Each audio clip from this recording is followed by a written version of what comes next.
Good morning everyone. আশা করি সকলে ভালো রয়েছো। স্টাডি উইথ পরীক্ষিত চ্যানেলে সকলে স্বাগত জানাই। আজকের ক্লাসে আপার প্রাইমারি সিলেবাসের পল সায়েন্স থেকে একটি টপিক আমরা পড়ব সরকার সম্বন্ধে। আর আমার একটি পেড ব্যাচ রয়েছে যেখানে প্রতিনিয়ত সপ্তাহে দুদিন মক টেস্ট নেওয়া হয় সিডিপি অ্যান্ড সোশ্যাল স্টাডিজের উপর।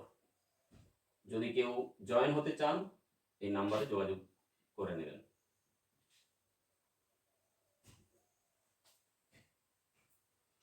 তাহলে আজকে আমরা যে বিষয়টি জানবো সেটি হচ্ছে সরকার সম্পর্কে। আমাদের সকলেরই সরকার সম্পর্কে কম বেশি ধারণা রয়েছে। সকলেই জানো সরকার কি, দেখে আসছো সরকার কিভাবে তাদের কার্য পরিচালনা করেন। তাহলে আমরা যেটা জানবো সেটা হচ্ছে সরকার। সরকারকে আমরা কি বলি? গভর্নমেন্ট বলি। এই সরকার বিষয়টি কি না, সরকার হচ্ছে কোনো একটি দেশের সংস্থা, সর্বোচ্চ সংস্থা যার দ্বারা শাসন কার্য পরিচালিত হয়। কি হয়? শাসন কার্য পরিচালিত হয়। তাহলে আমরা বলতে পারি যে সরকার হচ্ছে কোনো একটি দেশের সর্বোচ্চ সংস্থা যার দ্বারা দেশের শাসন কার্য পরিচালিত হয়। ঠিক আছে, এখন ব্যাপার হচ্ছে এই সরকারের কাজ কি কি।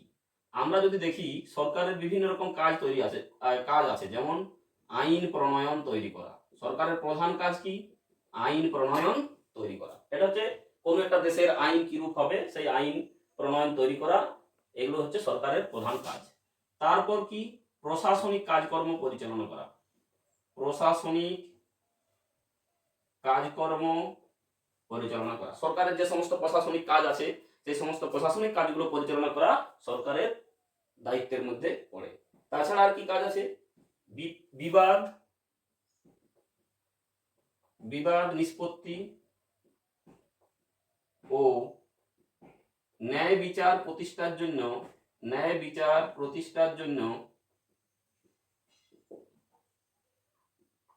বিবাদ নিষ্পত্তি ও ন্যায় বিচার প্রতিষ্ঠার জন্য বিচার বিভাগ প্রতিষ্ঠা করা। বিচার বিভাগ প্রতিষ্ঠা বা পরিচালনা করা, এটাও একটি সরকারের অন্যতম কাজ। বিবাদ নিষ্পত্তি, যে কোনো মামলার বিবাদ বা যে কোনো বিবাদ হলে তার নিষ্পত্তি ও দেশের ন্যায় বিচার প্রতিষ্ঠার জন্য বিচার বিভাগ প্রতিষ্ঠা বা পরিচালনা করা, এটাও সরকারের কাজের মধ্যে পড়ে। এটা হচ্ছে সরকারের কাজ। দেশের নাগরিকের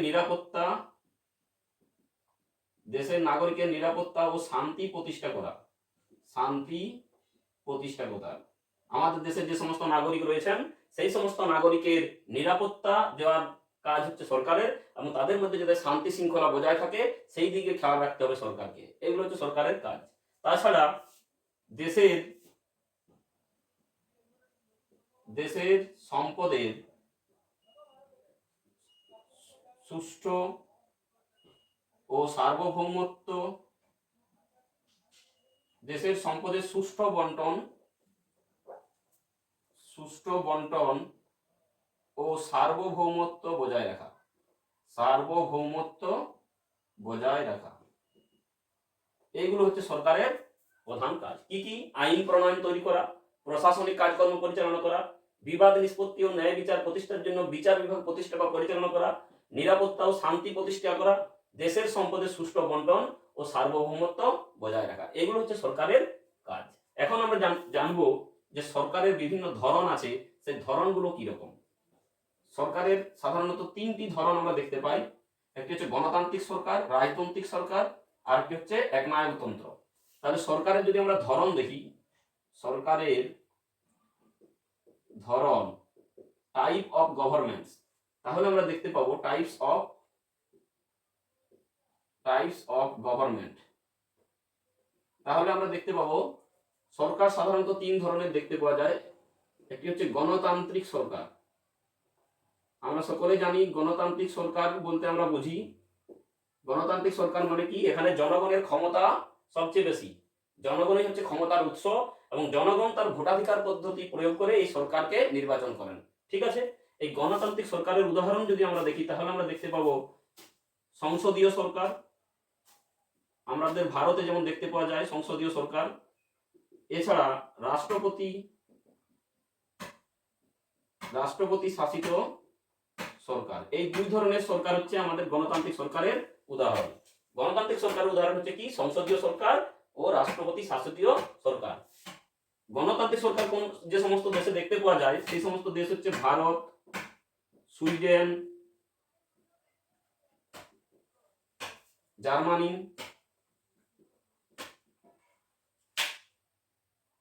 আমেরিকা, এই সমস্ত দেশে গণতান্ত্রিক সরকার দেখতে পাওয়া যায়। এছাড়া আরো অনেক দেশ আছে, প্রায় 100টির মতো দেশ আছে যেখানে গণতান্ত্রিক সরকার দেখতে পাওয়া যায়।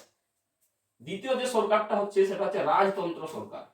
আমরা সকলে জানি রাজতন্ত্র সরকার মানে কি, মানে রাজা বা রানীই প্রধান। এই রাজতন্ত্র যে সরকার রয়েছে এটাকে দুই ভাগে ভাগ করা যায়। একটা হচ্ছে নিরঙ্কুশ রাজতন্ত্র। নিরঙ্কুশ রাজতন্ত্র, এই নিরঙ্কুশ রাজতন্ত্র ব্যাপারটা কি? এই নিরঙ্কুশ রাজতন্ত্র ব্যাপারটা হচ্ছে যেখানে রাজা বা রানীই প্রধান। নিরঙ্কুশ রাজতন্ত্রে রাজা বা রানীই প্রধান, মানে রাজা বা রানী যেভাবে দেশকে বা পরিচালনা করবেন সেইভাবে পরিচালিত হবে।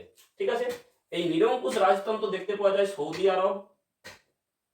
আরব, কাতার, ওমান প্রভৃতি দেশে রাজতন্ত্র দেখা যায়। সৌদি আরবে 2015 সালের পর থেকে মহিলাদের ভোটাধিকারের অধিকার আছে। 2015 সালের আগে পর্যন্ত মহিলাদের কোনো ভোটাধিকার ছিল না। ঠিক আছে, এরপর আমরা যদি দেখি সাংবিধানিক রাজতন্ত্র, তাহলে রাজতন্ত্র সরকারকে দুভাগে ভাগ করা যায়। একটা হচ্ছে নিরঙ্কুশ রাজতন্ত্র যেখানে রাজা বা রানী প্রধান।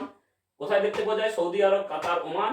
সাংবিধানিক রাজতন্ত্র দেখতে পাওয়া যায় যে সমস্ত সাংবিধানিক রাজতন্ত্র কি, মানে রাজা বা রানীকে সংবিধানের নির্দেশ মেনে চলতে হয়, মানে সংবিধানের রাজা বা রানীর উপর সংবিধান তার কর্তৃত্ব প্রয়োগ করতে পারে।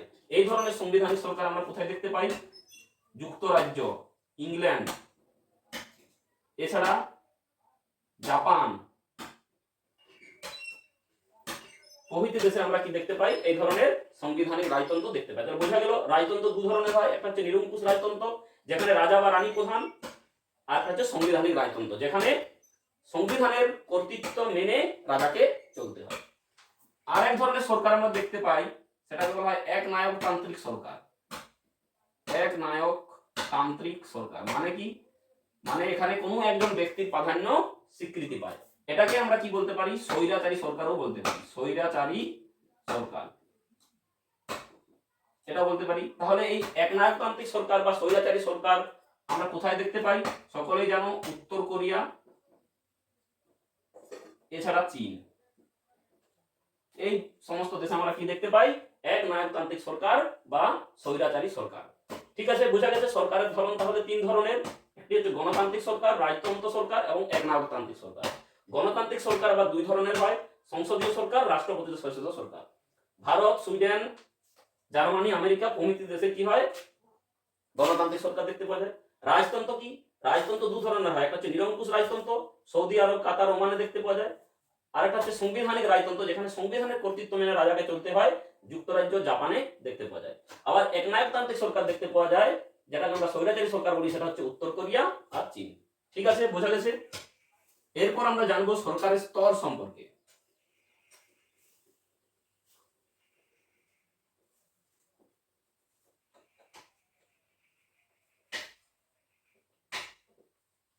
সরকারের স্তর, লেয়ার অফ দ্য গভর্নমেন্ট। মানে সরকার যে বিভিন্ন স্তরে তার কাজকর্ম পরিচালনা করে তখন তাকে আমরা গভর্নমেন্ট বলি। যদি কোনো ফেডারেল গভর্নমেন্ট হয়, সেই ফেডারেল গভর্নমেন্টের ক্ষেত্রে কি হবে? একের বেশি স্তর থাকবে, তখনই তাকে আমরা বলবো ফেডারেল গভর্নমেন্ট। তাহলে এই সরকারের স্তর যদি আমরা দেখি, সরকারের বিভিন্ন তিন ধরনের স্তর দেখতে পাওয়া যায়। এটা হচ্ছে জাতীয় স্তর।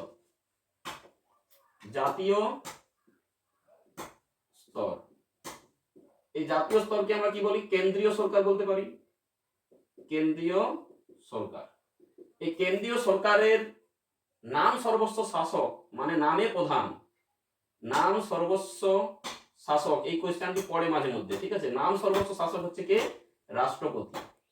মানে রাষ্ট্রপতির নামে সমস্ত শাসন কার্য পরিচালিত হয়। তাহলেও প্রকৃত ক্ষমতার অধিকারী হচ্ছেন কে? প্রধানমন্ত্রী। এই জন্য প্রধানমন্ত্রীকে কি বলা হয়? প্রকৃত শাসক বলা হয়। প্রকৃত শাসক। তো আমাদের দেশের, ভারতের দেশের আমাদের ভারতের প্রকৃত শাসক হচ্ছে কি রাষ্ট্রপতি নয় প্রধানমন্ত্রী। রাষ্ট্রপতির নামে কি হচ্ছে, তার নামে শাসন কার্য পরিচালিত হচ্ছে, তিনি নাম সর্বস্ব শাসক। এরপর আমরা যদি দেখি জাতীয় স্তরের পর আমরা দেখব রাজ্য স্তর।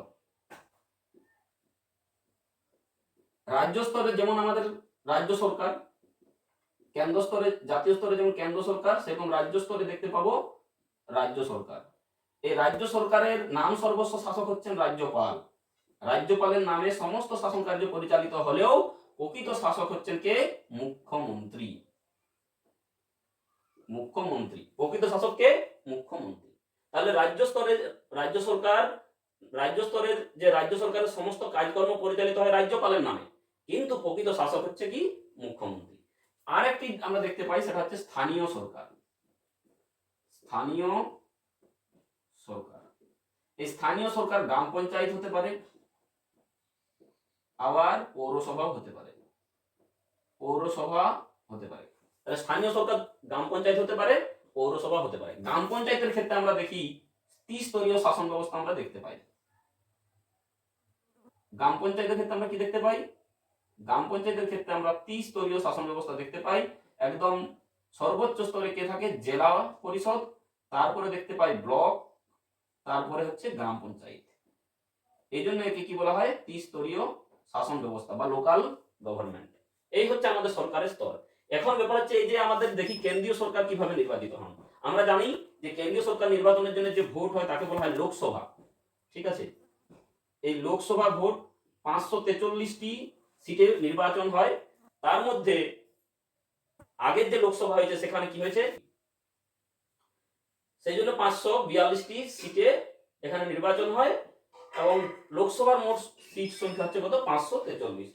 এই লোকসভা থেকে যে সমস্ত প্রার্থীরা জয়লাভ করেন তাদেরকে বলা হয় এমপি, মেম্বার অফ পার্লামেন্ট।